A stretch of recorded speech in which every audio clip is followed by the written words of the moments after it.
আমার আল্লাহ ডাক দে বলে, দুনিয়ার মানুষ শুনো, ওয়ামান আরাদা আন যিকরি ফাইন্না লাহু মাঈশাতান দানকা।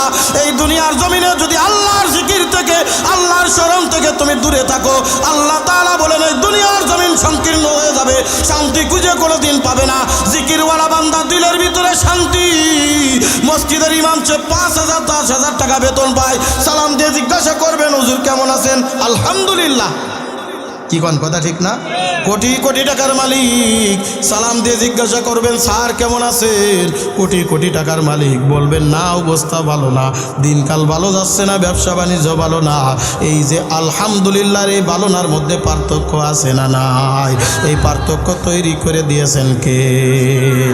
সম্মানিত হাজিরিন, আমরা যে মজলিসের মধ্যে বসে আছি, দুনিয়ার মধ্যে সর্বশ্রেষ্ঠতম একটি মজলিস। আল্লাহ রাসূলের পরিভাষায় যে মজলিসকে বলা হয় রিয়াজুল জান্নাহ তথা জান্নাতের বাগান।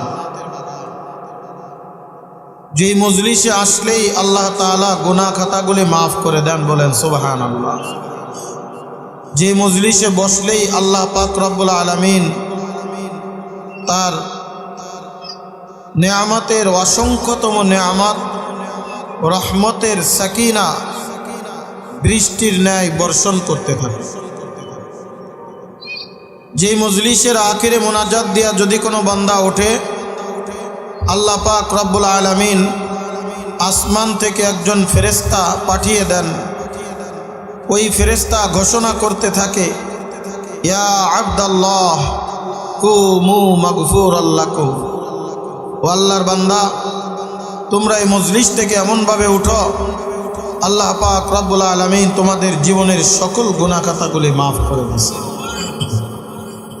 এই জন্য এই মজলিসটা বড় গুরুত্বপূর্ণ, দামি এবং এলাকাবাসীর জন্য বড় একটা নেয়ামত পূর্ণ। আমরা কি চাই না যে আল্লাহ তাআলা আমাদের জীবনের গুনাহ মাফ করে দিক? সকলেই বলি চাই কি চাই না? আর এই গুনাহ মাফের জন্যই এই মজলিসটা কায়েম করা হয়েছে। যেই মজলিসে বসার জন্যে আল্লাহ পাক রব্বুল আলামিন স্বয়ং আল্লাহর নবীকে আদেশ করেছিলেন। সূরাতুল কাহাফের মধ্যে আল্লাহ পাক রব্বুল আলামিন বলেন, ওয়াসবির নাফসাকা মাআল্লাযীনা ইয়াদউনা রাব্বাহুম বিল গাদাতি ওয়াল আশি ইউরিদুনা ওয়াজহাহু। হে আমার প্রিয় নবী, তুমি তোমার নফসটাকে ওই জায়গায় লটকায় রাখো, ওই জায়গায় দিয়ে রাখো যারা সকাল সন্ধ্যা সব সময় একমাত্র কেবলমাত্র আমি আল্লাহকে রাজি আর খুশি করার জন্যে, আমি আল্লাহর স্মরণ করে, আমি আল্লাহর কথা শুনে এবং বলে, তাদের সাথেই আপনার দিল আর মনটাকে ঝুলায় রাখে। দুনিয়ায় অনেক ধরনের লোক আসবে, তাদের কথায় কান দিবেন না। দুনিয়ায় অনেক শ্রেণীর মানুষ হবে যাদের কথায় আপনি কখনোই বিচলিত অথবা তাদের কথায় প্রভাবিত হবেন না। মুফাসসিরিন ইকরাম বলেন, এই আয়াতে কারিমা তখনই আল্লাহ পাক রব্বুল আলামিন নাজিল করেছিলেন যখন মক্কার কাফিররা আল্লাহর নবীকে একটা প্রস্তাব দিয়েছিল। প্রস্তাবটা কি? আল্লাহর নবী তো কালেমার দাওয়াত শুধু গরিব দেখে দেন নাই। আল্লাহ পাক রব্বুল আলামিন এই পৃথিবীতে যাদেরকেই প্রেরণ করেছেন, সমস্ত মানুষের মধ্যেই আল্লাহর নবী সাল্লাল্লাহু আলাইহি ওয়াসাল্লাম এই কালেমার দাওয়াত পৌঁছেছেন। বর্তমান সময় আমাকে ভুল বুঝবেন না, আমি তবলিগ জামাতের বিরোধী না। আমি নিজেও চিল্লা দেওয়া লোক, চিল্লা দিয়েছি একবার দুইবার নাই, অনেকবার দিয়েছি। বর্তমান সময়ে তবলিগওয়ালারা যেই দাওয়াতি মেহনতের কাজ করে, অনেক সময় দেখা যায় যদি ইস্তেঞ্জাখানা বেশি একটা ভালো না হয়, পেশাব বাথরুম যদি তেমন একটা ভালো না হয়, ওই মসজিদে যাইতে চায় না। এই মসজিদে বাথরুম ভালো না, এই মসজিদে রাস্তা ভালো না, যাতায়াত ব্যবস্থা ভালো না, ভালো একটা ঘাটলাওয়ালা পুকুর নাই, ভালো টেপ নাই, টিউবওয়েল নাই, অনেক দূরের থেকে গোসল করে আসতে হয়, এই মসজিদে যাব না। আল্লাহর নবী যেখানে বেশি কষ্ট পেতেন সেখানে বেশি দাওয়াত নিয়ে যেতেন। বলেন সুবহানাল্লাহ। আল্লাহর নবী চাচা আবু জাহেলের কাছে বারবার কালেমার দাওয়াত নিয়ে গিয়েছেন। যতবার কালেমার দাওয়াত নিয়ে যায় ততবার আবু জাহেল আল্লাহর নবীকে অকথ্যভাবে নির্যাতন করে, জুলুম করে, গালিগালাজ করে, বিভিন্নভাবে কটু কথা বলে দেয়। একদিন আল্লাহর নবী কালেমার দাওয়াত নিয়ে আবু জাহেলের ঘরে দরজায় কারাঘাত করে দিলেন। চাচা বাড়ি আছেন? ঘরের ভিতর থেকে আওয়াজ আসলো, কে তুমি? কে? ডাক দে বলে, আমি মোহাম্মদ বিন আব্দুল্লাহ। আবু জাহেল ঘরের দরজা খুলে দিল। কি ব্যাপার, তুমি এত রাত্রে আমার বাড়িতে কেন? ডাক দে বলে, কতজনরে আমি কালেমার দাওয়াত দিলাম, কতজনরে কোরআনের কথা বললাম, দ্বীনের কথা বললাম, কালেমার কথা বললাম। দলে দলে মানুষ দ্বীনের পথে আসছে, কালেমাওয়ালা হয়ে যাচ্ছে। আমার দিলের একটা তামান্না, আপনার মতো ব্যক্তি যদি একজন কালেমাওয়ালা হয়ে যায়, এই কালেমাওয়ালাদের জন্য বড় একটা উপকার হয়ে যাবে। আবু জাহেল বলে, তুমি ভালো কথা বলেছো, একটু দাঁড়াও, আমি ভিতর থেকে আসতেছি। আল্লাহর নবী মনে মনে একটু চিন্তা করলেন, হয়তো বা কালেমা পড়বে। আল্লাহর নবী ঘরের বাইরে দাঁড়িয়ে থাকলেন। আবু জাহেল ঘরের ভিতর থেকে ঘোড়ার চাবুক নিয়ে হাজির হয়ে গেল। ডাক দে বলে, মুহাম্মদ তুমি কি বলছিল আবার একটু বলো। আল্লাহর নবী ডাক দে বলেন, কুলু লা ইলাহা ইল্লাল্লাহু তুফলিহুন। তুমি একবার কালেমা পড়ো, আল্লাহ সফল কাম করে দেবে। বন্ধুরে আমার, এই কথা শোনার সাথে সাথেই পিছন থেকে ছড়ি বাহির করে আল্লাহর নবীর পিঠের উপরে এমন ভাবে একটা আঘাত করেছে, আঘাতের কারণে আল্লাহর নবীর পিঠের চামড়া পর্যন্ত ছড়ির সাথে উঠে আসছে, ফিনকি দিয়া রক্ত বাহির হয়ে গেছে। ডাক দে বলে, মুহাম্মদ দ্বিতীয়বার যদি আমার কাছে এই কালেমার কথা বলো, তোমাকে আজকে একবার আঘাত করেছি, এইবার তোমাকে বারংবার এমন আঘাত করব, এমন নির্যাতন করব, তুমি হেঁটে চলে ফিরে বাড়ি যাইতে পারবা না। এরপরেও আমার নবী আবু জাহেলের দরজা ছাড়েন নাই, বারবার গিয়েছেন, বারবার গিয়েছেন। আস্তে আস্তে যখন কাফিরেরা দেখলো মুসলমানের সংখ্যা বৃদ্ধি পেতে আছে, সমস্ত কাফিরের এক জায়গায় বসে চিন্তা করে কিভাবে মানুষদেরকে দূরে সরিয়ে রাখা যায় মুহাম্মদ থেকে। বলে, দূরে সরানোর একটা রাস্তা আমরা তৈরি করতে পারি, সেটা হলো তাকে আমরা প্রস্তাব দিব, এই নিম্ন শ্রেণীর যারা আছে, গরিব শ্রেণীর যারা আছে, এদেরকে তোমার দরবার থেকে বাহির করে দাও, এদেরকে তোমার দরবার থেকে দূরে সরায় দাও, এদেরকে তোমার দরবারে জায়গা দিবা না। আর যদি একান্ত জায়গা দিতে চাও, তাদের জন্য আলাদা দিন নির্ধারণ করো, আমাদের জন্য আলাদা দিন নির্ধারণ করো। তারা যেদিন আপনার দরবারে আসবে সেদিন আমরা আসব না, আর আমরা যেদিন আসব তারা কোনোদিন আসতে পারবে না। ইসলামে কি কোনো বৈষম্য আছে? জোরে বলেন, আছে? ইসলামে গরিব আর বড় লোকের মধ্যে কোনো ভেদাভেদ নাই। জোরে বলেন, কথা ঠিক কি ঠিক না? এই যে আজকে আপনাদের বাইতুল মামুর জামে মসজিদের উদ্যোগে মাহফিল, মনে করেন একজন কোটিপতি এসি রুমের থেকে, এসি গাড়ির ভিতর থেকে এসে যদি সামনের কাতারে কোনো জায়গা দাঁড়িয়ে যায়, আর একজন যদি ভ্যানওয়ালা, রিক্সাওয়ালা, ঠেলাওয়ালা, ভ্যান চালিয়ে, রিক্সা চালিয়ে, ঠেলা চালিয়ে সমস্ত শরীরের ভিতরে ঘাম চকচক করতেছে, গায়ের ঘামের গন্ধ, হালকা দুর্গন্ধ বাহির হইতেছে, এই রকম ব্যক্তি যদি কোটিপতির পাশে দাঁড়ায়, ওই কোটিপতি বলতে পারবে না তুমি আমার থেকে দূরে সরে দাঁড়াও, কারণ তুমি হলে গরিব আর আমি হলাম বড় লোক, এক জায়গায় দাঁড়াতে পারবো না।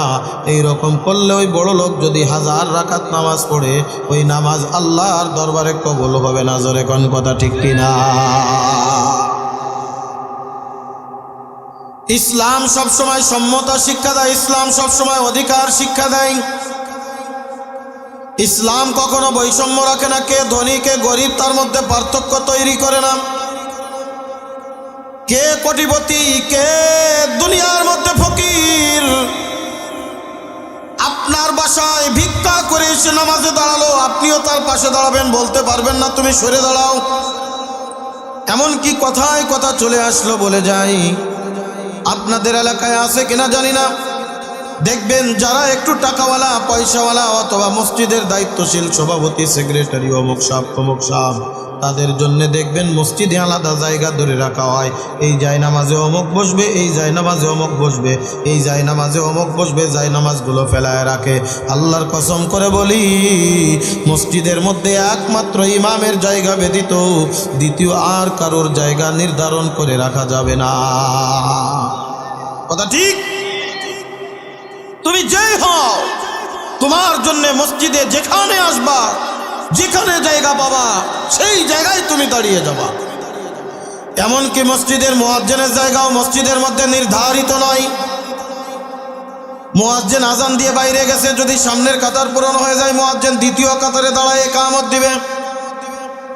তবে সুন্দর একটা নিয়ম হলো, ইমামের পিছনে এমন একজন ব্যক্তি দাঁড়াবে, যেই ব্যক্তি যদি ইমামের নামাজ কোনো রকম ফৌত হয়ে যায়, নামাজের মধ্যে যদি ইমামের কোনোভাবে নামাজ ভঙ্গ হয়ে যায়, ইমাম যেন সেই জায়গায় আর একজন পিছনের লোকটারে দাঁড় করায় দিতে পারে। এইরকম একজন জাননেওয়ালা লোক দাঁড়ানো একান্ত দায়িত্ব আর কর্তব্য। এইরকম একজন লোক দাঁড়াবে যে মোটামুটি একটু নামাজ পড়তে পারে, পড়াইতে পারে। একজন কিচ্ছু বোঝে না, কিচ্ছু জানে না, ইমামের পিছনে দাঁড়ায় গেল, ইমাম সাহেব মনে করেন যে নামাজের মধ্যে হঠাৎ বায়ু চলে গেছে অথবা যে কোনোভাবে ওযু ভেঙে গেছে, ইমাম সাহেব টাইনে ধরে তারে সামনে দিল, আর ও চিন্তা করবো আমি তো কিচ্ছুই পারি না, করবো না। এই জন্য ইমামের পিছনে দাঁড়াবে কে? একজন জাননেওয়ালা, চাই সে মুয়াজ্জিন হোক অথবা অন্য কেউ হোক। স্বাভাবিকভাবে সাধারণ মুসল্লিরা ওই রকম ভাবে বেশি একটা বোঝে না, জানে না, এই কারণে মুয়াজ্জিন পিছনে দাঁড়ায়, কিন্তু তার জন্য ও জায়গা নির্ধারিত নয়। বন্ধুরে আমার, কাফিরের আল্লাহর নবীর কাছে প্রস্তাব যখন দিয়ে দিল, এই গরিব অসহায় বেলালের মতো গোলামজাদা গোলাম যদি থাকে, আমরা সেখানে থাকবো না, আমরা তোমার কথা মেনে নেব, তুমি যা বলবো আমরা তাই শুনবো। শর্ত হলো এই গরিব লোকগুলোকে তোমার দরবার থেকে ফালায়া দিতে হবে, সরায়া দিতে হবে। তারা যদি থাকে আমরা থাকবো না, আমরা যদি থাকি তারা থাকবে না। হয়তোবা তাদেরকে একবারই বাদ দিয়ে দাও, এটা সব থেকে ভালো। অথবা যদি একান্ত বাদ না দিতে চাও, তাদের জন্য 2 দিন, আমাদের জন্য 2 দিন, তাদের জন্য 1 দিন, আমাদের জন্য 1 দিন, এইরকম ভাবে একটা দিন নির্ধারণ করে দাও। আল্লাহর নবীও মনে মনে চিন্তা করলেন, এটা একটা প্রস্তাব ভালোই দিল, তো এর দ্বারা কিছু ভালো মানুষ আমার দরবারে আসবে। ইসলামের বিরোধিতা আর কোরআনের বিরোধিতা মানুষ করার সুযোগ তেমন একটা পাবে না। কিন্তু আল্লাহর দরবারে এই কথাগুলি পছন্দ হয় নাই। আল্লাহ পাক রব্বুল আলামিন সাথে সাথেই কোরআনের আয়াত নাজিল করে দিলেন, ওয়াসবির নাফসাকা মাআল্লাযীনা ইয়াদউনা রাব্বাহুম বিল গাদাতি ওয়াল আশি ইউরিদুনা ওয়াজহাহু ওয়া লা তা'দু আইনাকা আনহুম তুরিদু যিনাতাল হায়াতিদ দুনিয়া। জোরে কোন আল্লাহু আকবার। আল্লাহ পাক রব্বুল আলামিন ডাক দিয়ে বলে, হাবিবুল্লাহ, আপনার কাছে মনে হচ্ছে এটা ভালো প্রস্তাব, কিন্তু না না, আমার কাছে কোনো বৈষম্য নাই। যে কোনো বান্দা যদি আমার দরবারে খাঁটি বান্দা হয়ে যায়, বান্দা যদি আমার দরবারে ঈমান এনে আমার সাথে সম্পর্ক তৈরি করে, এ বান্দা মনে রাখবা, আল্লাহর কাছে ক্ষমতার কোনো দাম নাই, আল্লাহর কাছে অর্থের কোনো দাম নাই, আল্লাহর কাছে সম্পদের কোনো দাম নাই। আল্লাহর কাছে একটা জিনিসের দাম, বান্দা খাঁটিভাবে ঈমান আনছে কিনা, আল্লাহর সাথে মহব্বত করছে কিনা। ক্ষমতা থাকলে যদি দামি হওয়া যাইতো, এই পৃথিবীর মধ্যে সব থেকে দামি মানুষ হইতো ফিরাউন। ধরেন কথা ঠিক কিনা? আমরা কত বড় ক্ষমতাবান, ফিরাউন তো সারা দুনিয়া রাজত্ব করেছিল, কিন্তু আল্লাহর প্রিয় ভজন বান্দা হইতে পারে নাই, কেননা তিনি মুসা আলাইহিস সালামের কালেমার দাওয়াত পছন্দ করে নাই। আল্লাহ তাআলা হাঁটু পর্যন্ত পানির ভিতরে চুবায়া চুবায়া মারছে। অর্থ থাকলেই যদি আল্লাহর কাছে দামি হওয়া যাইতো, তাহলে এই দুনিয়ার মধ্যে সব থেকে বড় দামি হইতো কারুন। কারণ কারুনের এত সম্পদ আল্লাহ দিয়েছিলেন, কারুনের সম্পদ নয়, যেই সম্পদ যেই গোডাউনের ভিতরে থাকতো, এই গোডাউন যদি গোডাউনের যেই চাবি 70 জন নওজোয়ান যুবক পর্যন্ত বহন করতে কষ্টকর হয়ে যেত। এত সম্পদ কারুন। আল্লাহর নবী মুসা আলাইহিস সালাম ডাক দিয়ে বলে, কারুন আহসিন কামা আহসানাল্লাহু ইলাইক, আল্লাহ তোমারে যেমন দয়া করেছে মায়া করেছে, ও কারুন তুমি ঠিক ওই রকম ভাবে গরিব দুঃখীদের উপরে দয়া করো, মায়া করো। কারণ তোমার তো এক সময় কিচ্ছুই ছিল না, তুমি তো ঠিক মতো খাইতেও পারতা না, পড়তেও পারতা না। আল্লাহ তাআলা দয়া করে মায়া করে আজকে এত অঢেল সম্পদের মালিক বানিয়েছে। ওই আল্লাহরে আজকে কখনোই তুমি ভুলে যেও না। 40 ভাগের 1 ভাগ যাকাত প্রদান করে দাও, আল্লাহ রাস্তায় গরিব দুঃখীদের জন্য খরচ করো। কারণ এইবার ডাক দিয়ে বলে, মুসা বুঝেছি আমার সম্পদের উপরে তোমার আর তোমার আল্লাহর মনে হয় নজর পড়ে গেছে। বলেন নাউজুবিল্লাহ। এই সম্পদ দেওয়ার মালিক কে? জোরে কন। আরো জোরে বলেন কে? এই সব কিছু করনেওয়ালার মালিক কে? দুনিয়ার কারোর কোনো ক্ষমতা নাই, সব ক্ষমতার মালিক আল্লাহ। জোরে বলেন কথা ঠিক কি ঠিক না? আল্লাহ পাক রব্বুল আলামিন ডাক দিয়ে বলে, হে মাটি খুজলি কারুন, কারুন রে ধর। বলতে দেরি, কারুন যেখানে দাঁড়িয়ে আছে এক ধাক্কায় 2 পাশের মাটি গেছে সরে, কারুন হাঁটু পর্যন্ত তলিয়ে গেছে মাটি। কারণ এখনো যদি তওবা করতো আল্লাহ মাফ করে দিতেন। জোরে কোন সুবহানাল্লাহ। কারণ ডাক দিয়ে কয় কি জানে? কারণ ডাক দিয়ে, ও মুসা বুঝছি আমি দুনিয়ায় থাকতে তুমি নিতে পারবা না তো, এই কারণে আমারে তুমি জাদু দিয়া গাড়িয়ে ফেলে তারপরে তুমি আমার সম্পদ ভোগ দখল করবা। মুসা আলাইহিস সালাম আল্লাহর দরবারে ডাক দিয়ে বলে, আল্লাহ এখন কি করা যায়? আল্লাহ পাক রব্বুল আলামিন ডাক দিয়ে বলে, সম্পদের মালিক তো আমি আল্লাহ। আমি যাকে ইচ্ছা তাকে দান করি, যাকে ইচ্ছা তাকে দান করি না। কাউকে আমি সম্পদ দিয়া পরীক্ষা করি, কাউকে আমি আল্লাহ না দিয়া পরীক্ষা করি। সম্পদ কারুনের তো ছিল না, দিয়েছিলাম আমি। এ মাটি শুধু কারুনে না, কারুনের যত গোডাউন আছে, যত মাল আছে, যেটা আছে সব মাটি তুই গ্রাস করে ফেল। কারণ আল্লাহর সাথে সম্পর্ক করে নাই, এত সম্পদের মালিক, অর্থের মালিক হয়ে আল্লাহর প্রিয় বাজন বান্দা হইতে পারে নাই। কিন্তু হেকায়েতে সাহাবা পড়েন, সাহাবা ইকরামের জীবনী পড়েন, গোলাম জাদা গোলাম হযরত বেলাল দুনিয়ার মধ্যে কোনো কিছুই নাই, আল্লাহর সাথে সম্পর্ক করেছে, আল্লাহর সাথে মহব্বত তৈরি করেছে। বেলাল হাঁটে দুনিয়ায় আর তার কলমের আওয়াজ পাওয়া যায় আল্লাহর জান্নাতে। জোরে জোরে কোন সুবহানাল্লাহ। মেরাজের রজনীতে আল্লাহর নবী সাল্লাল্লাহু আলাইহি ওয়াসাল্লাম যখন জান্নাত ভ্রমণ করবেন, আল্লাহর নবী বলেন আমি জান্নাতের ভিতরে ঢুকতে যাব, হঠাৎ করে দেখি কার পায়ের খড়মের আওয়াজ। কান লাগায় দেখলাম বিলাল যেরকম পায়ে খড়ম দিয়া যদি আমার দরবারে আসতো, যেরকম খড়মের আওয়াজ হয় ঠিক ওই রকম খড়মের আওয়াজ পাওয়া যায়। আল্লাহর নবী মেরাজের রাত থেকে ফিরে এসে ডাক দিয়ে বলে, বেলাল তুমি আল্লাহর সাথে এত কি মহব্বত তৈরি করেছ, তুমি হাঁটো দুনিয়ায় আর তোমার পায়ের খড়মের আওয়াজ পাওয়া যায় আল্লাহর জান্নাতে। আমি নিজের কানে তোমার পায়ের খড়মের আওয়াজ শুনেছি। জোরে জোরে কান সুবহানাল্লাহ। বুজুর্গি কি नहीं हमको जरूरत, गुलाम अपना बना ले ऐ खुदाया, गुलाम अपना बना ले ऐ खुदाया। तू को जाओ सुन्नते अहमद को जा, बा मोहम्मद कई बुवद निस्बत तोरा, बा मोहम्मद कई बुवद निस्बत तोरा। जोरे कन अल्लाहु আকবার। এ কলিজার টুকরা বাজান, এই কারণে আল্লাহর নবী ডাক দিয়ে বলেন, ইন্নাল্লাহ লা ইয়ানজুরু ইলা আজসামিকুম ওয়ালা ইলা সুয়ারিকুম ওয়ালাকিন ইয়ানজুরু ইলা কুলুবিকুম ওয়া আমালিকুম। আল্লাহর নবী ডাক দিয়ে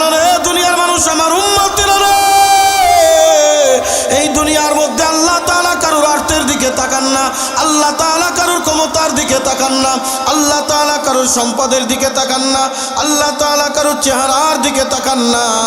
আল্লাহ পাক রব্বুল আলামিন তাকান বান্দার অন্তরের দিকে। এই অন্তরের ভিতরে আল্লাহর মহব্বত আছে না নাই? এই অন্তরের ভিতরে আল্লাহর ভালোবাসা আছে না নাই? এই অন্তরের ভিতরে মালিকের মহব্বত জোগাইতে পারলো কিনা? মালিক যখন ডাক দেয় বান্দা মালিকের দরবারে দৌড়ায় গেল কিনা? আমার আল্লাহর জন্য পাগল হইতে পারলো কিনা? বান্দা যদি আমার আল্লাহর জন্য পাগল হয়ে যায়, এই দুনিয়ার মধ্যে কোনো অর্থ নাই, সম্পদ নাই, এই দুনিয়ার মধ্যে ক্ষমতা নাই, এই দুনিয়ার মধ্যে কিচ্ছুই নাই। আল্লাহ তাআলা রাখতে বলেন, এ বান্দা মনে রাখ, মনে রাখ, এই দুনিয়ার জমিনের মধ্যে যদি আমি আল্লাহর উপরে তাকওয়া অর্জন করতে পারি, ইন্না আকরামাকুম ইনদাল্লাহি আতকাকুম। এ বান্দা শোন, এই দুনিয়ার জমিনের মধ্যে যারা আমি আল্লাহকে মহব্বত করে আর ভালোবাসে, আমি আল্লাহর উপরে তাকওয়া অর্জন করে, এ দুনিয়ার মানুষ শোন, শোন, এই দুনিয়ার মধ্যে আমি তারে সব থেকে মহব্বত করি। জোরে জোরে কোন সুবহানাল্লাহ।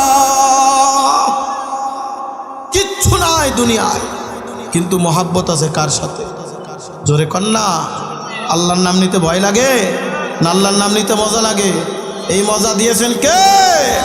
अल्लाह अल्लाह क्या मुबारक नाम है, अल्लाह अल्लाह आशिकों का काम है, अल्लाह अल्लाह क्या मुबारक नाम है, अल्लाह अल्लाह मुमिनों का काम है।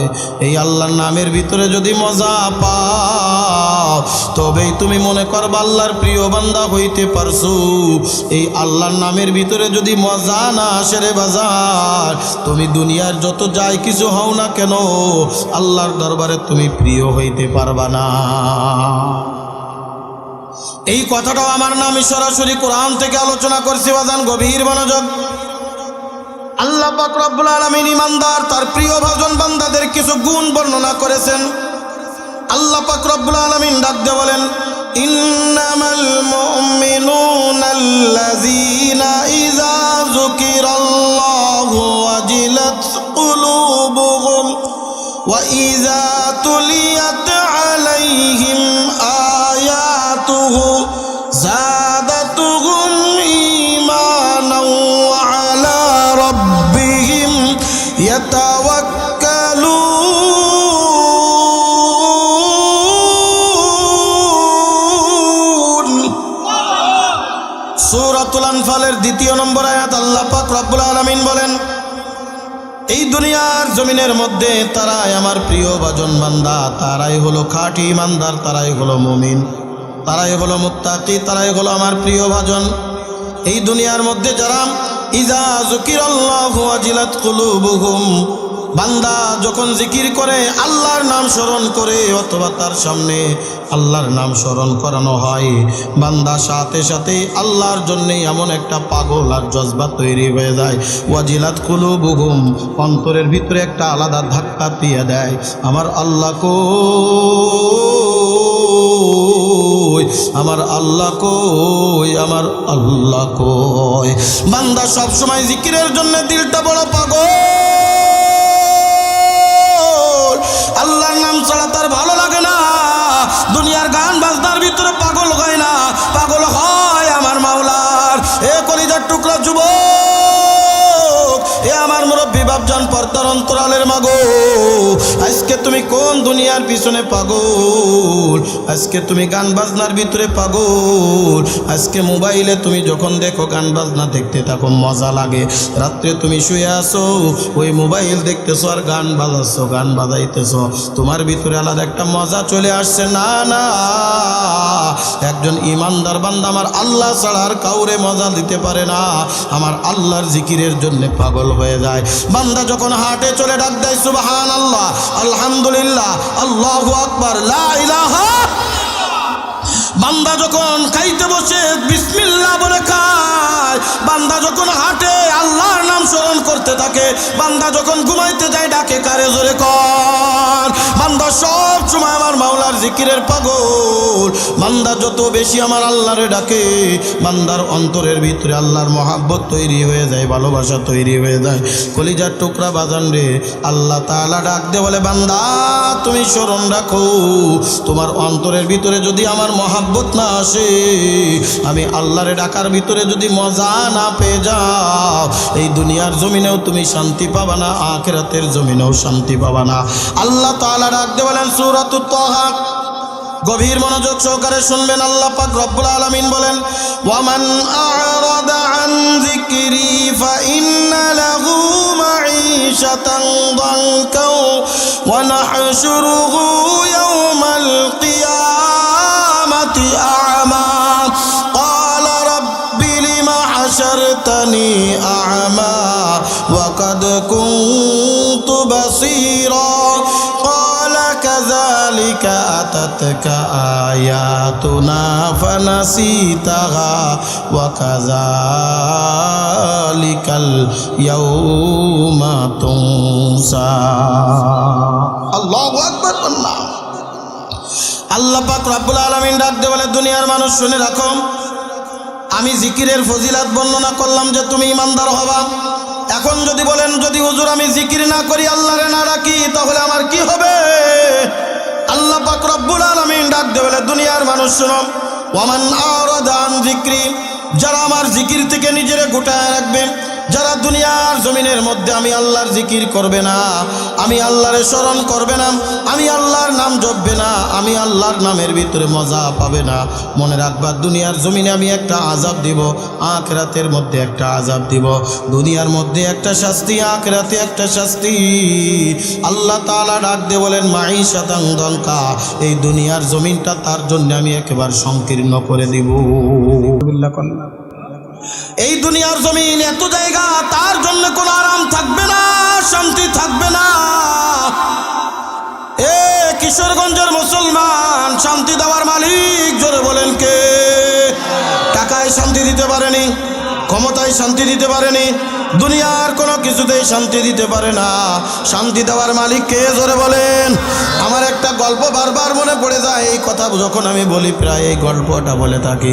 আমার এক বড় ভাই একটা গল্প বলেছিল, টাকায় শান্তি দিতে পারে না, অশান্তি ছাড়া। জোরে কোন কথা ঠিক কি ঠিক না? এক লোক 5 তলা বিল্ডিংয়ে বাস করে, কোটি কোটি টাকার মালিক। আর এক লোক ঠেলা চালায়। ঠেলা চালানো বুঝেন তো? ঠেলা গাড়িতে মাল নিয়ে এক জায়গার থেকে আর এক জায়গায় নিয়ে যায়। এই ঠেলাওয়ালা নিজের হাত দিয়ে কাঁধে করে ঠেলা নিয়ে যায়, ঠেলা গাড়ি দিয়ে মাল এক জায়গার থেকে পরিবহন করে অন্য জায়গায় নিয়ে যায়। বলেন তো এটা কষ্ট না খুব সহজ? অনেক কষ্টের কাজ, গায়ের মাথার ঘাম পায়ে পড়ে যায়। কথা বলেন ঠিক কি ঠিক না? এক লোক 5 তলা বিল্ডিংয়ের মালিক, অনেক কোটি কোটি টাকার মালিক, এসি রুমের ভিতরে, মনে করেন প্রখর রৌদ্র পড়তেছে, চতুর্দিকে খা খা রোদ, এরকম কঠিন একটা অবস্থায় অফিস থেকে দুপুর বেলায় বাসায় এসে কোনোরকম কয়টা খাবার দাবার খেয়ে এসি রুমের ভিতরে বসে একটু আরাম করতেছে, গা এলিয়ে দেশে, বালিশের সাথে মাথা লাগায়া দেশে, আর একটু চিন্তা করতেছে, আরাম করি, দেখি একটু ঘুম আসে কিনা, তাহলে আমার মনের ভিতরে ভালো লাগবে। একবার ডাইনে কাত হয়, আবার বামে কাত হয়, কিন্তু ঘুম আসতেছে না। ঠিক ওই সময় একজন ঠেলাওয়ালা ঠেলা গাড়ি চালায়া খুব ক্লান্ত হয়ে গেছে। ওই বিল্ডিংয়ের নিচেই একটা গাছ ছিল, ওই গাছের নিচেই ছায়াদার জায়গায় ঠেলা গাড়িটা রাইখা, ঠেলা গাড়ির উপরে মাথা দিয়ে এরকম পিঠটা লাগায়া মনের সুখে গান ধরেছে। এরকম আছে না নাই? এই যে যেখানে আপনারা বসে আছেন, এটা ক্ষেত না একটা? এই ক্ষেতে কি ধান লাগানো হয় দেখবেন। আমাদের ওইদিক বলে কিষান বা জোন, আমাদের যশোরের ভাষায় বলে কিষান বা জোন। জোনে বা কিষানে যারা দিন মজুরি করে এরা এসে ধান লাগায় যায়, একসাথে 5 জন 7 জন 10 জন একসাথে এরকম লাগায়। কথা বলেন ঠিক কি ঠিক না? এই কাজের ভিতরে একটা গতি আসার জন্য দেখবেন একজন গান ধরে দেয়, আর কয়জন ওর সাথে সাই দেয়। কি গান? কথা ঠিক কি ঠিক না? এই যে গান ধরলো, এই গানটা কি গান বলে জানেন? এই গানটারে বলা হয় সুখ গান। কি গান? সুখ গান। এই গান ধরলে সবার ভিতর আলাদা একটা ফিলিংস তৈরি হয় বলে। কি কথা ঠিক না?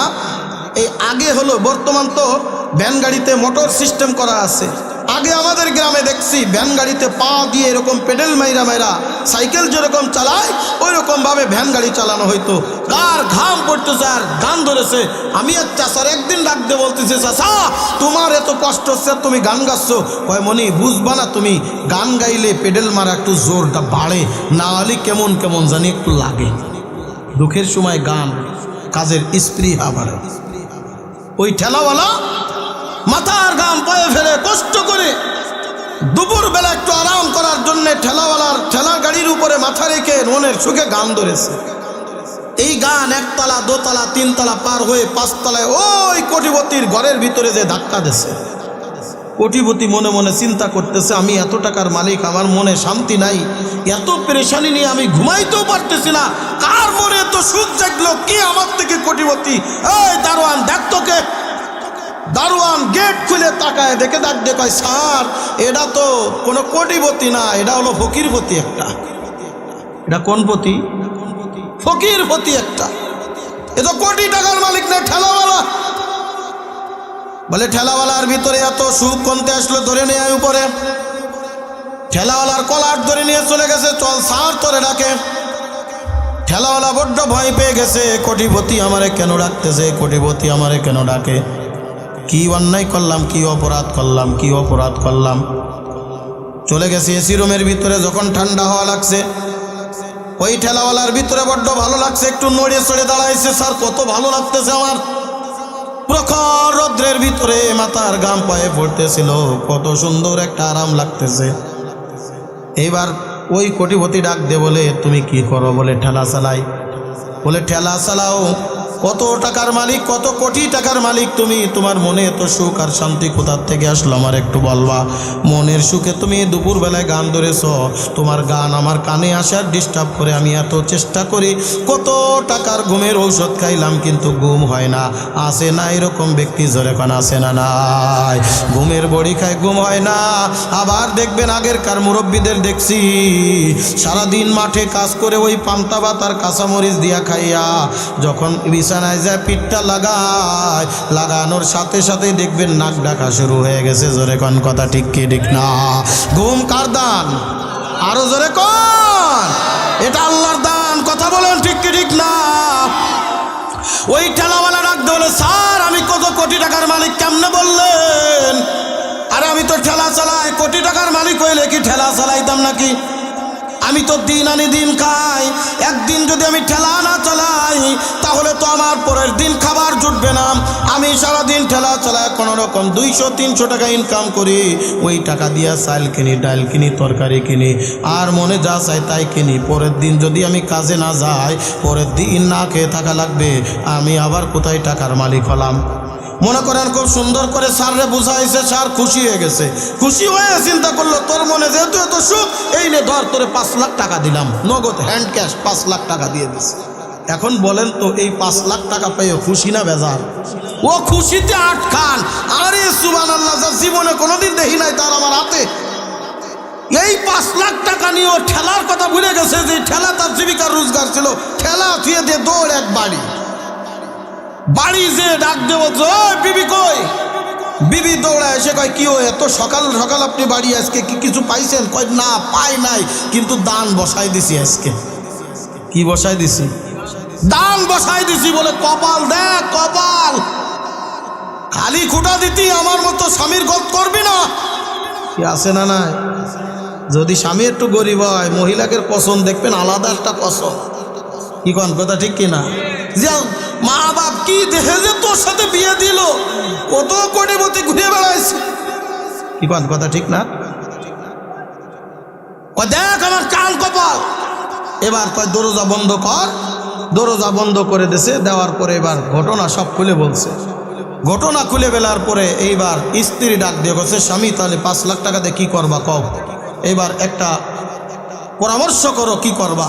বলে 5 লাখ টাকা দিয়ে দেখি একটা কিছু করতে হবে। কয়েকটা কাজ করো। তুমি যখন গরিব ছিলা, আমার বাপের বাড়িতে তো কত টাকা পয়সা আনছো, আমার ভাইটাও গরিব মানুষ, 2 লাখ টাকা তুমি আমারে দাও, বাপের বাড়ি দিয়ে আসি, আর 3 লাখ টাকা দিয়ে তুমি যা ইচ্ছা তাই করো। স্বামী ডাক দিয়ে কয়, টাকা পাইলাম আমি, আর দিবি তুই বাপের বাড়ি কেন? ও এখন ভুলে গেছো? এতদিন বাপের বাড়িতে আনছো, তখন মনে ছিল না, এখন টাকাওয়ালা হয়েছো আর ভুলে গেছো তুমি আমার বাপের কথা। যাও, তোমার সাথে আমার আড়ি।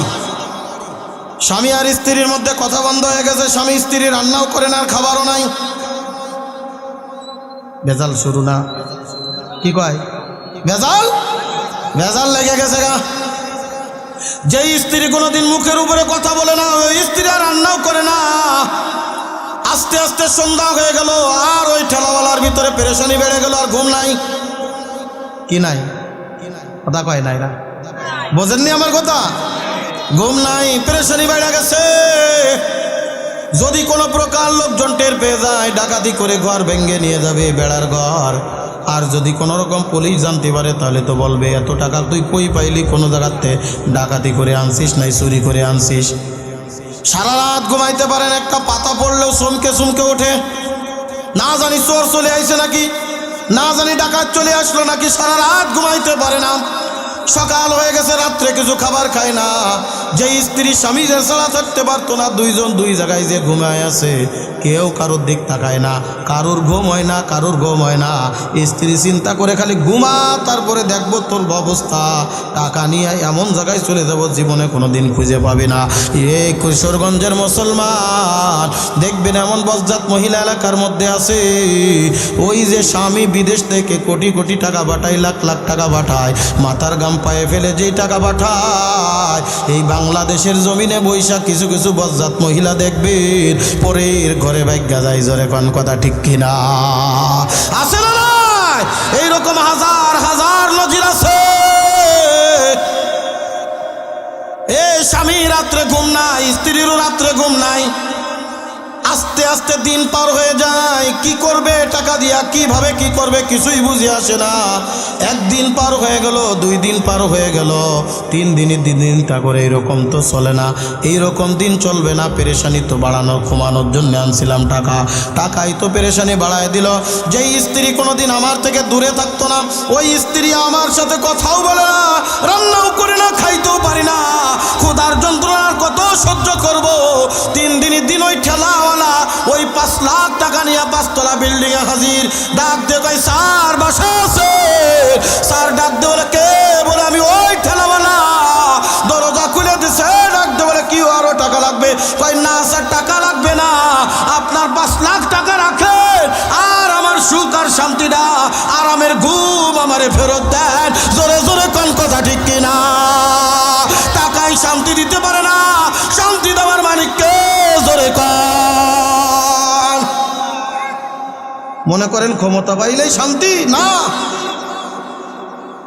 বাংলাদেশের প্রধানমন্ত্রী রাষ্ট্রপতি বড় শান্তিতে আছে। রাষ্ট্রপতির এলাকা না কি আপনাদের? রাষ্ট্রপতির এলাকা না? এই পাকুন দিয়াই তো তার বাসা মনে হয়েছিল নাকি?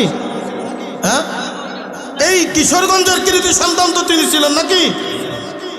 রাষ্ট্রপতি মনে হয় খুব আরামে সুখে। এ কলিজার টুকরা বাজান, একা একা কোথাও বাইর হইতে পারে না, কোথাও যাইতে পারে না, খাবারটাও আগে খাইতে পারে না, আগে বাইরে চেক করে নাই খাবারে ঠিক আছে কিনা। কিন্তু আমি আপনি যেখানে ইচ্ছা সেখানে যাব, আমার যা মন চাই তাই করতে পারবো। জোরে কোন কথা ঠিক কি ঠিক না? শান্তি দেওয়ার মালিককে আমার আল্লাহ ডাক দে বলে, দুনিয়ার মানুষ শুনো, ওয়ামান আরাদা আন যিকরি ফাইন্না লাহু মাঈশাতান দানকা। এই দুনিয়ার জমিনে যদি আল্লাহর জিকির থেকে, আল্লাহর শরণ থেকে তুমি দূরে থাকো, আল্লাহ তাআলা বলেন এই দুনিয়ার জমিন সংকীর্ণ হয়ে যাবে, শান্তি খুঁজে কোনোদিন পাবে না। জিকিরওয়ালা বান্দা দিলের ভিতরে শান্তি। মসজিদের ইমাম সে 5,000 10,000 টাকা বেতন পায়, সালাম দিয়ে জিজ্ঞাসা করবেন হুজুর কেমন আছেন, আলহামদুলিল্লাহ। কি কোন কথা ঠিক না? কোটি কোটি টাকার মালিক, সালাম দিয়ে জিজ্ঞাসা করবেন স্যার কেমন আছেন, কোটি কোটি টাকার মালিক বলবেন না অবস্থা ভালো না, দিনকাল ভালো যাচ্ছে না, ব্যবসা বাণিজ্য ভালো না। এই যে আলহামদুলিল্লাহর এই ভালোনার মধ্যে পার্থক্য আছে না নাই? এই পার্থক্য তৈরি করে দিয়েছেন কে? আল্লাহ তাআলা রাখতে বলেন। দ্বিতীয় নম্বর হলো ওয়ানাহশুরুহু ইয়াউমাল কিয়ামাতি আমা। কিয়ামতের ময়দানে আল্লাহ তাআলা অন্ধ করে উঠাবে। এ কলিজার টুকরা বাজান, ওই কিয়ামতের ময়দানে চোখে কিছুই দেখবে না, আল্লাহ আল্লাহর দরবারে ডাকতে বলবে ক্বালা রাব্বি লিমা হাশারতানি আমা, ওগো আল্লাহ এই দুনিয়ার জমিনে আমি কত সুন্দর করে চোখ দিয়া দেখে হাত দিয়া খাইতে পারতাম, চোখ দিয়া দেখে দেখে এক জায়গায় থেকে আর এক জায়গায় যাইতে পারতাম, ওগো আল্লাহ আজকে কেন আমারে অন্ধ করে উঠাইলা? আল্লাহ তাআলা ডাকতে বলবেন কাযালিকা তাতকা আয়াতুনা ফানাসিতাহা, এই দুনিয়ার জমিনে তোরে কতবার মুয়াজ্জিন ডেকেছিল হাইয়া আলাস সালাহ হাইয়া আলাস সালাহ, এ বান্দা আয় আয় আয়, নামাজের জন্য আয়, ইবাদতের জন্য আয়। বান্দা ফজরের ডাকছে আসসালাতু খায়রুম মিনান নাওম, আয় বান্দা নামাজে না, ঘুমের থেকে নামাজ উত্তম। এই শীতের রজনী আরামের ঘুম ঘুমাইছো, কম্বলের নিচে আরামের কত ঘুম দিলা, সকাল 8টার সময় উঠো না, না ফজরের নামাজে যাও না। এ আল বান্দা মনে রাখবা আমার আল্লাহ বারবার ডাকে আয় বান্দা আয় আয়। আবার জোহরে মুয়াজ্জিন ডাকলো হাইয়া আলাস সালাহ, আয় বান্দা নামাজের জন্য আয়। আবার আসরে ডাক দিল বান্দা তুমি গেলে না, মাগরিবে ডাক দিল বান্দা তুমি গেলে না, এশায় ডাকলো বান্দা তুমি গেলে না।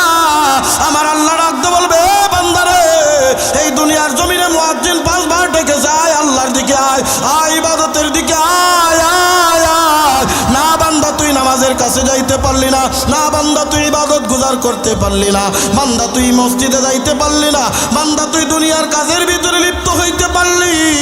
ঠান্ডার সময় শীতের সময় তুই মসজিদে যাইতে পারতেছিস না, ডাক দে বলিস বড় শীত লাগে, অথচ ধান রোপণ করতে গেলে পানির ভিতরে, ঠান্ডা পানির ভিতরে দেখবেন নামিয়া ফজরের পরপরই ধানটা রোপণ করে। জোরে কোন কথা ঠিক কিনা?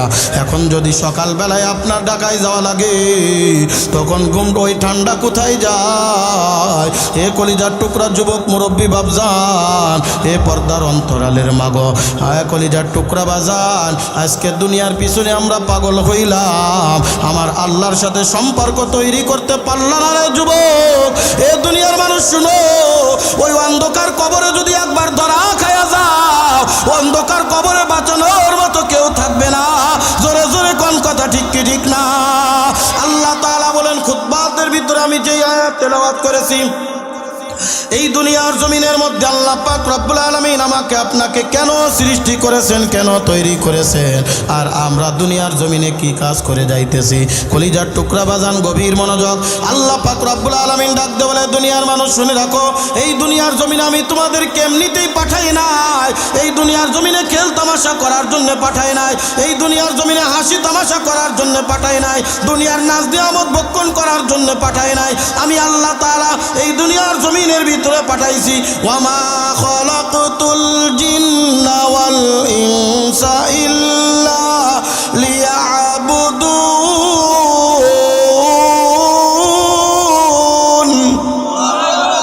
আল্লাহ পাক রব্বুল আলামিন ডাকতে বলে দুনিয়ার মানুষ শুনো, এই দুনিয়ার জমিনের মধ্যে আমি আল্লাহ তাআলা কেন পাঠিয়েছি জানো?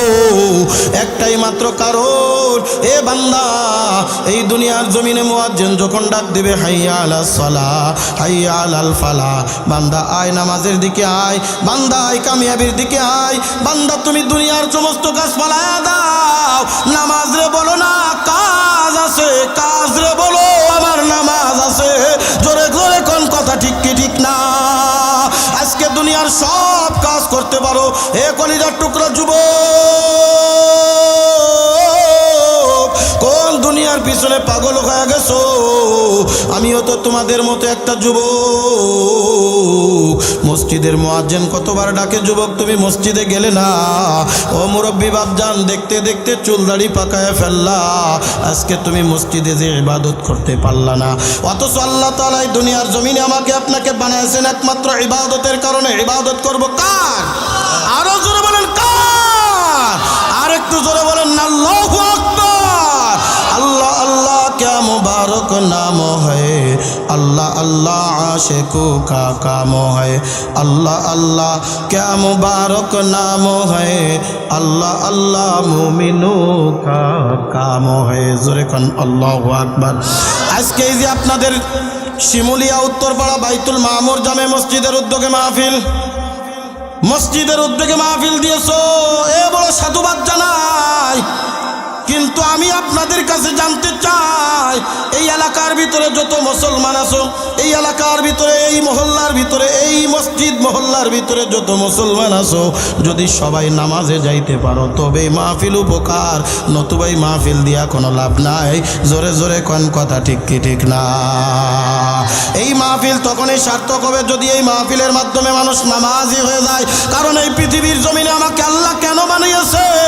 ওয়া মা খালাকতুল জিন্না ওয়াল ইনসা ইল্লা লিয়াবুদুন। বান্দা তুমি কার ইবাদত করবা বলেন? আল্লাহ ব্যতীত আর কারোর ইবাদত করা যাবে না, আল্লাহ ব্যতীত কারোর দরবারে মাথা নত করা যাবে না। আমি যখন বান্দা আল্লাহ তাআলা ডাকতে বলে বান্দা, ওই মসজিদের মুয়াজ্জিন যখন আজান দিয়ে দেয়, আমি আল্লাহ এই দুনিয়ার জমিনের ভিতরে রহমতের ফেরেশতা পাঠিয়ে দিই। ওই ফেরেশতাদের কাজ হলো দুনিয়ার জমিনের মধ্যে যে সমস্ত বান্দারা মসজিদের ভিতরে গিয়ে আমার বান্দা নামাজ আদায় করে, ওই বান্দার জন্য দোয়া ইস্তেগফার কামনা করতে থাকে, ডাক দে বলে আল্লাহ তাকায় দেখো যেই বান্দা তোমারে দেখে নাই, যেই বান্দা তোমার কোনোদিন স্মরণ দেখে নাই, ওই বান্দা না দেখিয়া বান্দা তোমার দরবারে সেজদা অবনত হয়ে গেছে। আল্লাহ তুমি তার জীবনের সব গুনাহ মাফ করে দাও। বন্ধুরে আমার, কেন আল্লাহর ইবাদত করব? আল্লাহ পাক রব্বুল আলামিন ডাক দে বলে দুনিয়ার মানুষ শুনো,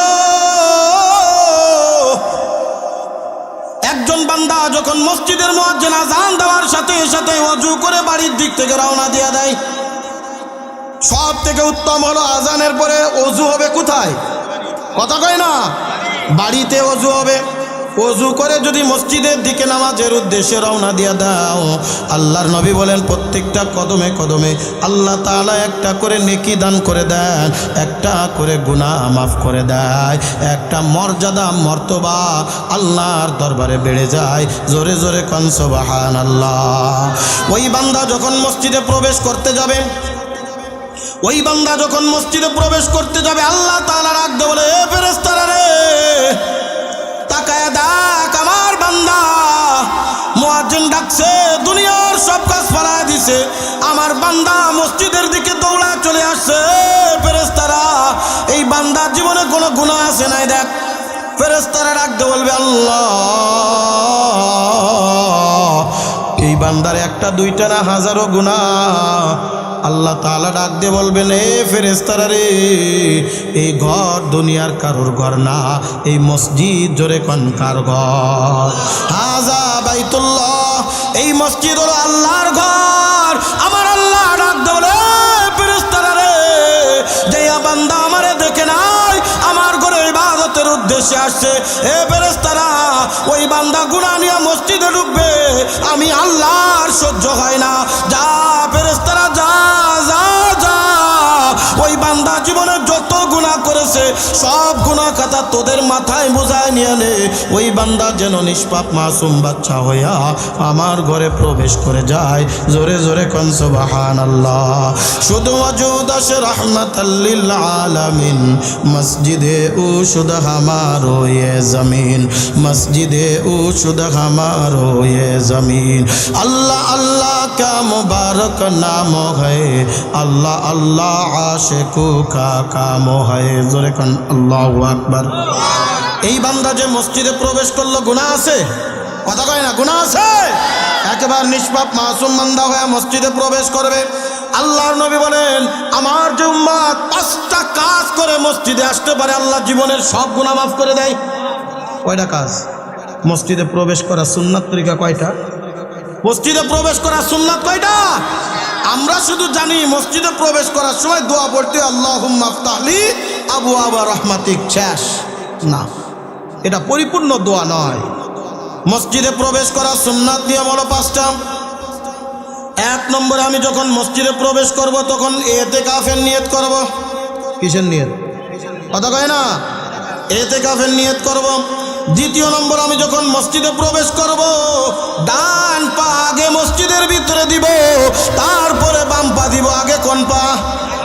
2 নম্বর গেল। 3 নম্বরে, আমি যখন মসজিদে প্রবেশ করব তখন সর্বপ্রথম আমি রাসূলের উপরে দুরূদ পাঠ করব। কার উপরে? রাসূলের উপরে দরুদ পাঠ করব।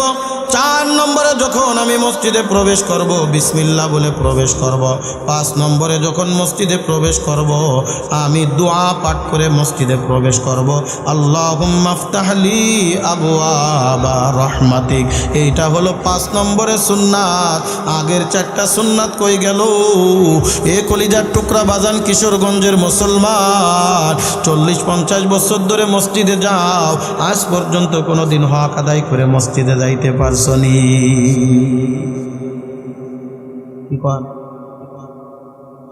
কয়জন আছো হক আদায় করে প্রতিদিন মসজিদে যায়? এই জন্য আল্লাহ তাআলা ডাকতে বলেন, ফাওয়াইলুল লিল মুসাল্লিন আল্লাযীনা হুম আন সালাতিহিম সাহুন আল্লাযীনা হুম ইউরাউন।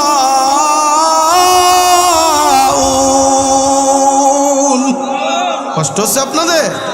হ্যাঁ, কলিজার টুকরা বাজান, শুধুমাত্র মানুষ দেখানোর জন্য দৌড়ায় মসজিদে গেলা।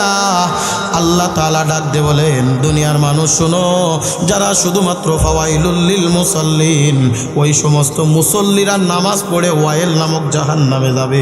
যেই সমস্ত মুসল্লিরা আল্লাযীনা হুম ইউরাউন, শুধুমাত্র মানুষ দেখানোর জন্য মসজিদে দৌড়ায়। মানুষ আমারে নামাজি বলবে, মানুষ আমারে নামাজি বলবে। আরে নামাজ না পড়লে ছেলে আমারে বকতেছে, নামাজ না পড়লে বিবি আমারে বকতেছে, আমি মসজিদের সভাপতি নামাজ না পড়লে মানুষে কি করবে না, আমি অমক সাহেব নামাজ না পড়লে মানুষে কি করবে না। এই যে মানুষ দেখানোর জন্য তুমি দৌড়ায় মসজিদে গেলা, গরু ছাগল মসজিদে নাই, দোয়া নাই, কারণ নাই, সুন্নাত নাই, আমল নাই। আমিও গেলাম আমার মতো করে, ওই গরু ছাগলের মসজিদে যাওয়ার আমার মসজিদে যাওয়ার সমান। জোরে কোন কথা ঠিক কি ঠিক না? কলিজার টুকরা বাজান, গভীর মনোযোগ সহকারে শুনবেন। এই কারণে বুজুর্গানে দিন একটা নিয়ম করেছে, 2টা হলো আমলের ব্যাপার। 1 নম্বর নিয়ত করবেন মসজিদে ঢোকার আগে আমি ইতিকাফের নিয়তে মসজিদে প্রবেশ করছি। 2 নম্বর 2-4 দিন একটু খেয়াল করবেন, পা সামনের পা আগে দিয়ে দিবেন, ডান পা আগে দিয়ে দিবেন, দেখবেন তারপরে অটোমেটিক আপনার ডান পা চলে যাবে। 2-4 দিন অভ্যাস করেন, দেখবেন অটোমেটিক ডান পা চলে যাবে। কথা বলেন ঠিক কি ঠিক না? এই মোটরসাইকেল চালাইতে পারেন আপনারা? মোটরসাইকেল চালাইতে পারেন? যারা মোটরসাইকেল চালাইতে পারে দেখবেন মোটরসাইকেল চালাইতে গেলে সব কিছু পঞ্চ ইন্দ্রিয় একেবারে সমান তালে কাজ করা লাগে। একটা যদি এদিক ওদিক হয়ে যায় সাথে সাথে অ্যাক্সিডেন্ট। পা কোন সময় ব্রেক লাগানো লাগবে, পা হাতে কোন সময় ক্লাচ ধরা লাগবে, কি কোন কথা ঠিক কি না? কোন সময় আমার গিয়ার মারা লাগবে, কোন সময় 3 গিয়ার, কোন সময় 4 গিয়ার, কোন সময় 1 গিয়ার, কোন সময় 2 গিয়ার, কোন সময় আমার বেল বাজানো লাগবে, কোন সময় আমার ইন্ডিকেটর দেওয়া লাগবে, দেখবেন সব কিছু আপনার পাই টু পাই হিসেব করা লাগবে। এইবার যদি বলেন হুজুর এগুলো এত হিসেব কেমনে করব? এমনও সময় আছে 5টা জিনিস একসাথে কাজে লাগে। মনে করেন আপনি কিশোরগঞ্জ শহরে গেছেন, বড় জ্যামের মধ্যে পড়ে গেছেন, এখন আপনি ব্রেক ধরলেন না, চালাই দিলেন, সব ঠিক আছে, কিন্তু বাঁচবেন নি আপনি, অ্যাক্সিডেন্ট। কি কোন কথা ঠিক কিনা? আপনি ব্রেক ধরে দাঁড়ায় আছেন আর সব কিছু ছেড়ে দিয়েছেন, বলেন তাও বাঁচবেন? পিছন থেকে ধাক্কা দিয়ে মেরে দেবে। 5 জিনিস একসাথে কাজ করবেন বলে হুজুর কেমনে করব? যারা পারে না তারা মনে করতেছে কিভাবে সম্ভব, কিন্তু যারা পারে তারা দেখবেন অটোমেটিক কোনটা কোন সময় কাজে লাগবে অটোমেটিক হয়ে যায়। অটোমেটিক কি হয়ে যাচ্ছে? পা কোন সময় কাজে লাগবে, পা কাজ করে ফেলাচ্ছে। হাত কোন সময় কাজে লাগবে, হাত তার কাজ করে। চোখ কোন সময় কাজে লাগবে, চোখ তার কাজ করে। আঙ্গুল কোন সময় কাজে লাগবে, আঙ্গুলও কাজ করে। ইন্ডিকেটর কোন সময় দেওয়া লাগবে, অটোমেটিক হয়ে গেছে। এ কলিজার টুকরা বাজার, গভীর মনোযোগ সহকারে শুনবে। ডান পা কয়েকদিন ধরে দেওয়ার চেষ্টা করবেন, দেখবেন অটো ডান পা চলে গেছে। বাম পা দিলে কেমন জানি আনইজি ফিল হয়ে যাবে। কথা কন ঠিক কিনা? 1 নম্বরে নিয়ত করবে ইতিকাফের নিয়তে মসজিদে প্রবেশ করছি। 2 নম্বরে ডান পা যখন দিব, দেওয়ার সময় সর্বপ্রথম বলবো বিসমিল্লাহ। কি বলবো? বিসমিল্লাহ। তারপরে বলবো আসসালাতু ওয়াসসালামু আলা রাসূলিল্লাহ। তারপরে বলবো আল্লাহুম্মা আফতাহলি আবওয়াবা রাহমাতিক। তাহলে পূর্ণ দোয়াটা কি হবে? বিসমিল্লাহি ওয়াসসালাতু ওয়াসসালামু আলা রাসূলিল্লাহ আল্লাহুম্মা আফতাহলি আবওয়াবা রাহমাতিক। বলেন বিসমিল্লাহি ওয়াসসালাতু ওয়াসসালামু আলা রাসূলিল্লাহ আল্লাহুম্মা আফতাহ লি আবওয়াবা রাহমাতিক। এইটা হলো মসজিদে প্রবেশ করার পরিপূর্ণ দোয়া। কয়জনের মুখস্থ আছে হাত উঠান? মাশাআল্লাহ, আছে কিছু, কিন্তু অধিকাংশই নাই, অধিকাংশই। অথচ মসজিদে আমরা যাই কি যাই না? এই মসজিদে যাই কি অন্তত শুক্রবারে মুসল্লি আসি না নাই? এ কলিজার টুকরা বাজার, কতবার মসজিদে গেলাম, মসজিদের হক আদায় করতে পারলাম না। আল্লাহর নবী বলেন, এই 5 সুন্নাত মোতাবেক যদি কোনো ব্যক্তি মসজিদে প্রবেশ করে, ওই বান্দা মসজিদে যা বৈশা থাকবে, যায় দেখলো 5 মিনিটে কোনো সময় বাকি আছে, দুনিয়ার কোনো গল্প গুজব করে নাই, দুনিয়ার কোনো কথাবার্তা বলে নাই, কোনো তসবিহ তাহলিল আদায় করে নাই। আল্লাহর নবী বলেন, ওই মসজিদে প্রবেশ করে বসে বসে রয়েছে, আল্লাহ তাআলা ওই সময়টুকু নামাজ পড়লে যেই পরিমাণ সওয়াব ছিল, ওই পরিমাণ সওয়াব বান্দার আমল নামায় আল্লাহ দিয়া দিবে। জোরে কন্না সুবহানাল্লাহ। এইবার এই বান্দা যখন নামাজে দাঁড়ায় যায়, এ কলিজার টুকরা বাজান, আল্লাহর নবী বলেন, মান সাজাদা সিজদাতান গুফিরা লাহু মা তাকাদ্দামা মিন যামবি ওয়া কুতিবা লাহু বারাআ। তিরমিজি শরীফের হাদিস। আল্লাহর নবী বলেন, যদি সুন্দর করে আল্লাহকে হাজির আর নাজির মনে করে, এ বান্দা কেমন করে সেজদা দিব আল্লাহর দরবারে? আমরাও সেজদা দিই, আল্লাহর ওলিরাও কিন্তু সেজদা দেয়। কালিউবি কিতাবের মধ্যে একটা ঘটনা লেখে, একজন আল্লাহর বান্দা নামাজে দণ্ডায়মান হয়েছে, সন্ধ্যা রাত্রে নামাজে দাঁড়িয়েছে, ওই বান্দা সেজদায় যে রাত পার করে দিছে। আর একজন বান্দা পিছন থেকে ইক্তেদা করে, কি রে মাথা উঠাই না কেন? দেখে না না, এই বান্দা কার সাথে জানি গল্প করে, কার সাথে জানি কথা বলে। কলিজার টুকরা বাজান, আজকে আমরাও নামাজ পড়ি, তারাও নামাজ পড়েছে, সারা রাত সিজদায় রুনাজারি করে কান্নাকাটি করতে করতে মসজিদের মুয়াজ্জিন যখন ফজরের আজান দিছে, ডাক দেওয়ার, আল্লাহ এত অল্প সময় কেন দিলা? সিজদায় আসলে দিলটা বড় দেখমিনার হয় না। আল্লাহ তুমি আমারে তোমার দরবারে নিয়ে যাও, আমি যেন তোমারে মন ভরে দেখতে পারি। জোরে জোরে কোন সুবহানাল্লাহ। ইকরামু নামাজ পড়তেন হযরতে আলী রাদিয়াল্লাহু তাআলা আনহু। এইরকম যুদ্ধের ময়দানে পায়ের ভিতরে একটা বল্লম ঢুকে গেছে, বিরাটভাবে একবার এপার থেকে ওপার চলে গেছে। টেনে যখন বাহির করতে যাবে, কলিজার টুকরা বাজান ব্যথায় চৌচির করে আলী রাদিয়াল্লাহু তাআলা চিল্লায় ওঠে, কোনোভাবেই বল্লমটা বাহির করা সম্ভব হচ্ছে না। একজন ডাক দিয়ে বলে, কি করো, এইভাবে তো বাহির হবে না। হযরতে আলী যখন নামাজে দাঁড়ায় যাইবে, তোমরা ওই সময় আলীর পায়ের বল্লমটা বাহির করে দিও। হযরতে আলী যখন নামাজে দাঁড়ায় গেছে, হযরতে আলী আল্লাহর দরবারে দাঁড়ায় গেছে। আল্লাহু আকবার। سبحانك اللهم وبحمدك وتبارك اسمك وتعالى جدك ولا إله غيرك أعوذ بالله من الشيطان الرجيم। এইভাবে তেলাওয়াত শুরু করে দিছে রে। এ কলিজার টুকরা যুবক মুরব্বী বাপজান, এ পর্দার অন্তরালের মাগো, হযরতে আলীর পায়ের বল্লমটা একটা টান দিয়া, হেসকা টান দিয়া পার থেকে বাইর করে ফেলছে। বিরাট একটা গোশতের টুকরা বল্লমের সাথে বাইর হয়েছে। আলী বিন্দু মাত্র একবার আহ শব্দ করে নাই, উপ শব্দ করে নাই। হযরতে আলী ডাক, হযরতে আলী রাদিয়াল্লাহু তাআলা আনহু নামাজ শেষ করে ডাক দিয়ে বলে, কিরে আমার পায়ে কি হলো? আমার পায়ে যেই কি ছিল, বল্লম ছিল, বল্লমটা গেল কই? সবাই ডাক দিয়ে বলে, আলী তুমি কি বাস্তবেই কোনো টের পাও নাই? ডাক দিয়ে বলে, আমি যখন আমার মাওলার দরবারে দাঁড়ায়,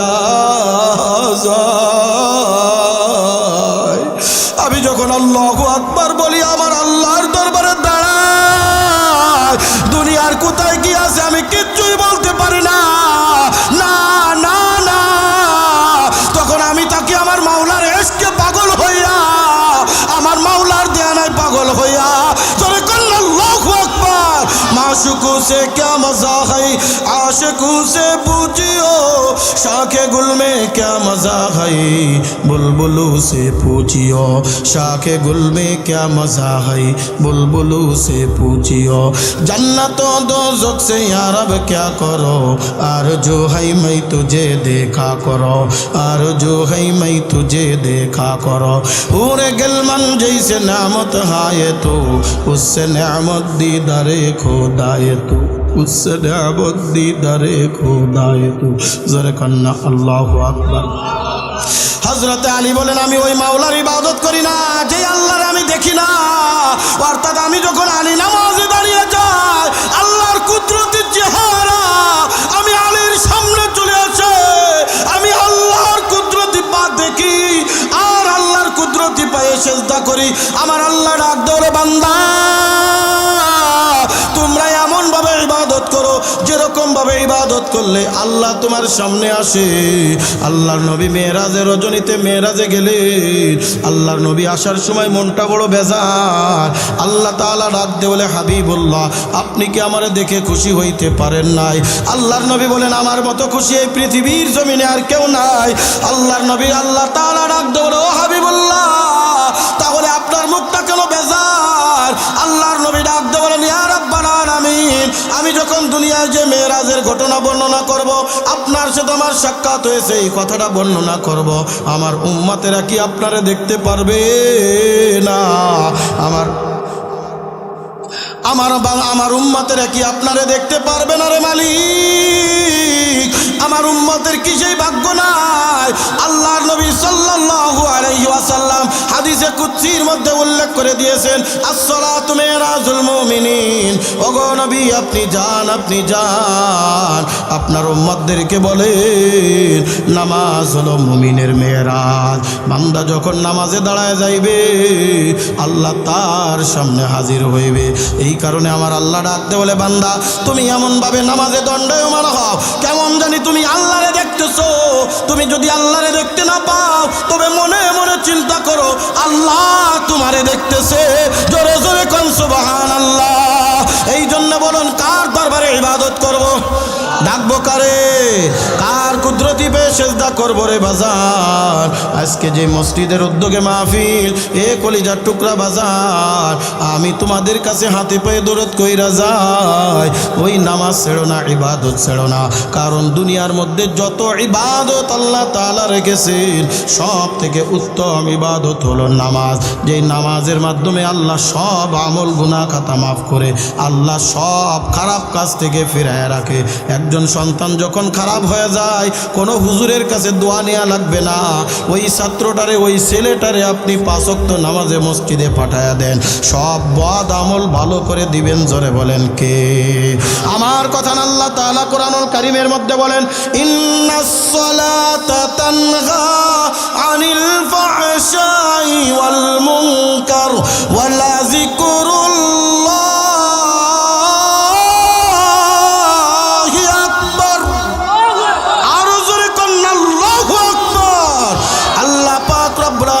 ডাক দে বলে বান্দা তুমি যখন নামাজি হয়ে যাবা রে বান্দা ও বান্দা মনে রাখো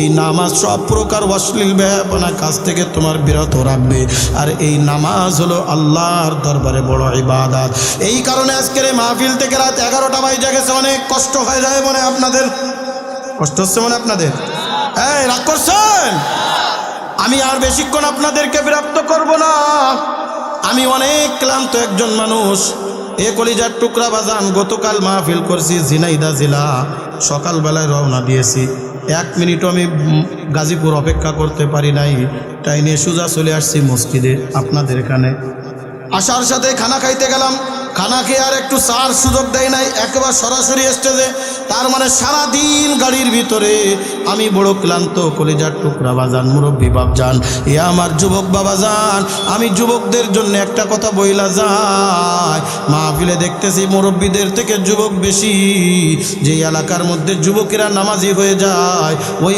এলাকার মধ্যে কোনো বৃদ্ধ বেনামাজি থাকতে পারে না জোরে জোরে কোন কথা ঠিক কি ঠিক না এ কলিজার টুকরা যুবক কোন দুনিয়ার পিছনে পাগল আমিও তো তোমাদের মতো একটা যুবক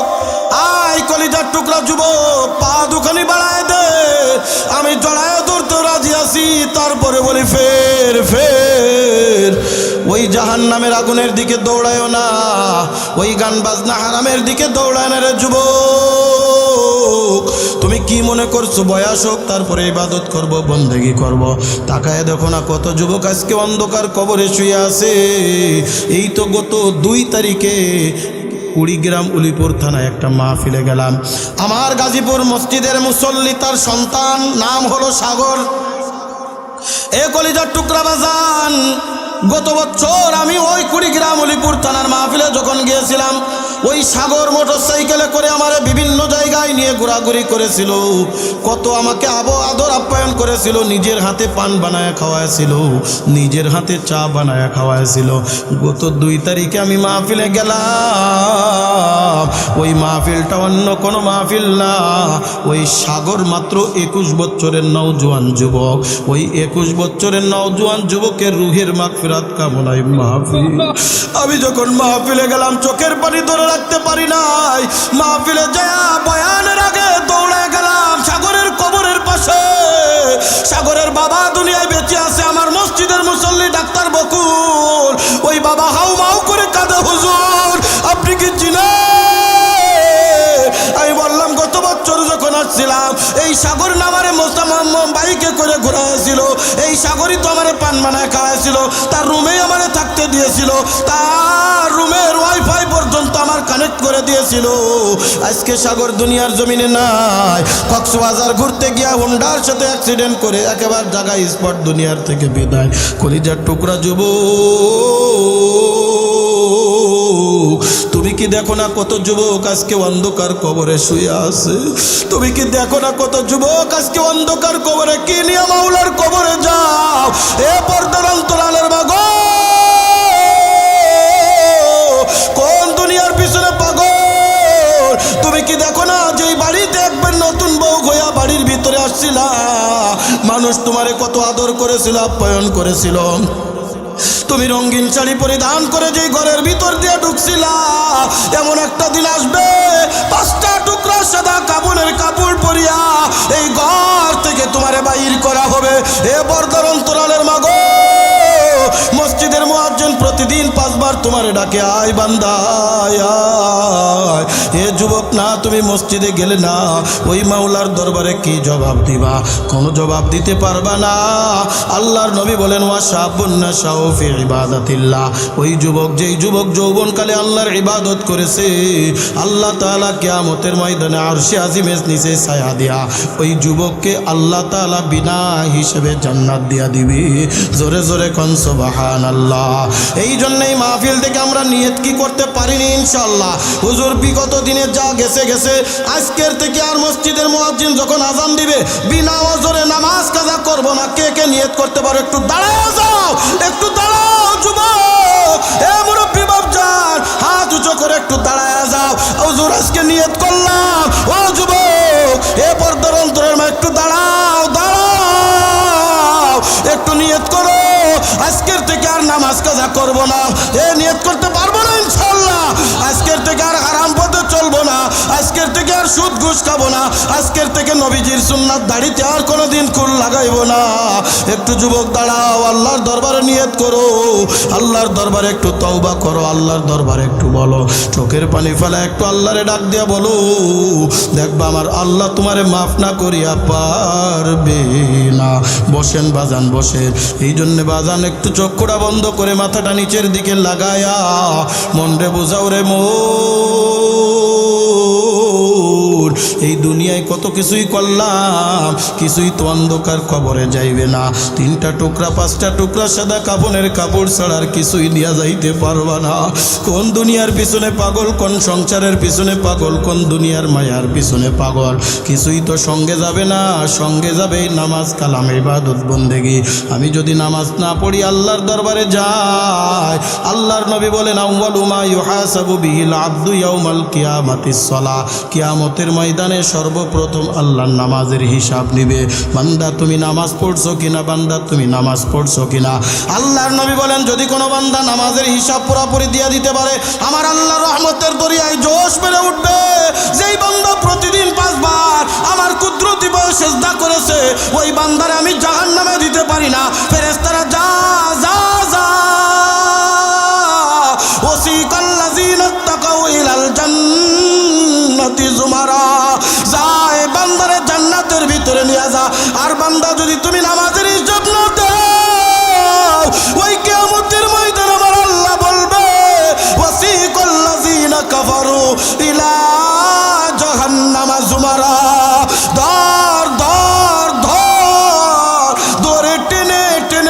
জাহান্নামের আগুনে নিক্ষেপ কর।